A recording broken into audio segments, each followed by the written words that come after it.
మూసీ పరివాహక ప్రాంతంలోని ఇళ్లను కూల్చేందుకు అధికారులు సిద్ధమయ్యారు. ఇప్పటికే మూసీ పరివాహక ప్రాంతంలోని ఇళ్లకు మార్కింగ్ పూర్తి చేశారు.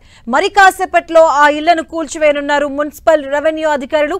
చాదర్ఘట్లోని ముసానగర్, రసల్పురాలో నివాసం ఉంటున్న వారిని ఇప్పటికే ఖాళీ చేయించారు.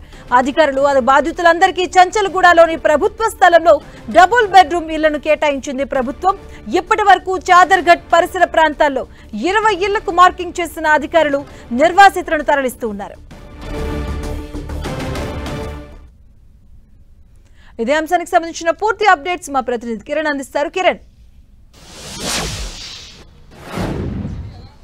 మధు, మూసీ పరివాహక ప్రాంతాల్లో రివర్ బెడ్ ఏరియాల్లో మార్కింగ్ చేసిన ఇళ్లకు సంబంధించి కూల్చివేత ప్రక్రియ ఇటు జీహెచ్ఎంసీ రెవెన్యూ అధికారులు సంయుక్తంగా చేస్తున్నట్టుగా మనం చెప్పుకోవాల్సింది. ఇప్పటికే ఈ ఇళ్లకు సంబంధించిన ఎవరైతే నిర్వాసితులు ఉంటారో వారికి పునరావాసం కల్పించడంతో వారంతా ఖాళీ చేసినట్టు కూడా రెవెన్యూ అధికారులు సీలు వేసిన దృశ్యాలు మనకి కనిపిస్తున్నాయి. ఇక చాదర్ఘడ్తో పాటు రసూల్పురా ఈ చుట్టుపక్కల ప్రాంతాలకు సంబంధించి కూడా 20 కుటుంబాలకు సంబంధించి కూడా ఇప్పటికే వాటిని పునరావాస కేంద్రాలకు తరలించిన నేపథ్యంలో ఈ బిల్డింగ్ సంబంధించి వీటిని ఆ షెడ్లను కూల్చివేసేందుకు ఇటు రెవెన్యూ అధికారులు కూడా సన్నద్ధమవుతున్నట్టుగా తెలుస్తుంది. ప్రస్తుతానికైతే మరికొద్ది సేపట్లో రెవెన్యూ అటు జీహెచ్ఎంసీ అధికారులు సంయుక్తంగా వీటిని కూల్చివేతలు చేయబోతున్నారు. ఇప్పటికే దీనికి సంబంధించి మూసీ పరివాహక ప్రాంతాలకు సంబంధించి కూడా మార్కింగ్ ప్రక్రియ కొంత ఒడిదుడుకుల మధ్య కొనసాగుతున్న నేపథ్యంలో ఎవరైతే బెనిఫిషియర్స్ ఇప్పటికే వాళ్ళు స్వచ్ఛందంగా ఇల్లు ఖాళీ చేస్తామంటూ అధికారులకు చెప్పడం, ఆ తర్వాత ప్రభుత్వం కేటాయించిన డబుల్ బెడ్రూమ్లకి వారు చేరుకోవడంతో ప్రస్తుతానికైతే వాటిని కూడా కూల్చివేసేందుకు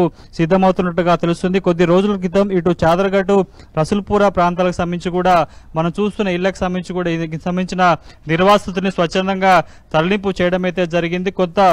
చాలా చోట్ల ఇటు నిర్వాసితులకు సంబంధించి కూడా కొంత ఆందోళన వ్యక్తమవుతున్న నేపథ్యంలో కొంతమంది డబుల్ బెడ్రూమ్ సంబంధించిన పునరావాస కేంద్రాలకు వెళ్లేందుకు సుముఖత చూపడం, ఒప్పుకోవడంతో కూడా వాటికి సంబంధించి తిరిగి పునరావాసం కల్పించిన తర్వాత మరి తిరిగి ఒకసారి వాళ్ళు ఖాళీ చేసిన ఇళ్లకు వచ్చే అవకాశం ఉన్న నేపథ్యంలో వాటినైతే ముందస్తుగా మార్కింగ్ చేసిన వాటిని కూల్చివేతలని రంగం సిద్ధం చేశారు. ఎందుకంటే గడిచిన కొద్ది రోజులుగా హైదరాబాద్ నగరంలో ఏ అక్రమ కట్టడానికి సంబంధించి కూడా కూల్చివేత సంబంధించి హైడ్రా ముందు వస్తున్నట్టుగా భావించారు. కానీ ప్రస్తుతానికైతే మూసీ పరివాహక సంబంధించిన అయితే పరివాహక ప్రాంతాల్లో అధికారులు, స్థానిక అధికారులు, రెవెన్యూ అధికారులు కలిసి మార్కింగ్ వేశారు. వాటిని కూడా స్వచ్ఛందంగా వారే కూల్చివేసేందుకు రంగం కూడా సిద్ధం చేసుకున్నట్టుగా చెప్పాల్సి ఉంటుంది.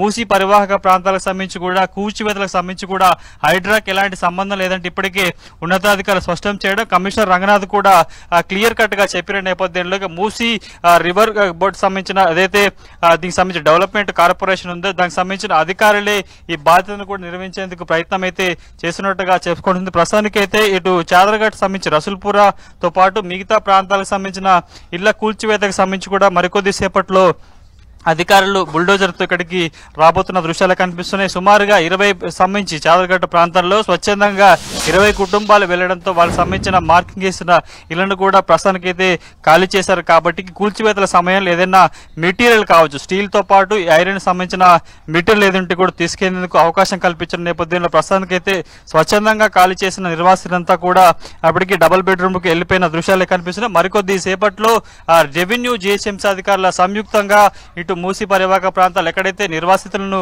పునరావాస కేంద్రం తరలించి ఖాళీగా నీళ్లను కూడా ప్రస్తుతానికైతే రెవెన్యూ అధికారులు కూల్చివేసేందుకు సిద్ధమవుతున్నట్టుగా మనం చెప్పాల్సి ఉంటుంది. Madhu, thank you Kiran.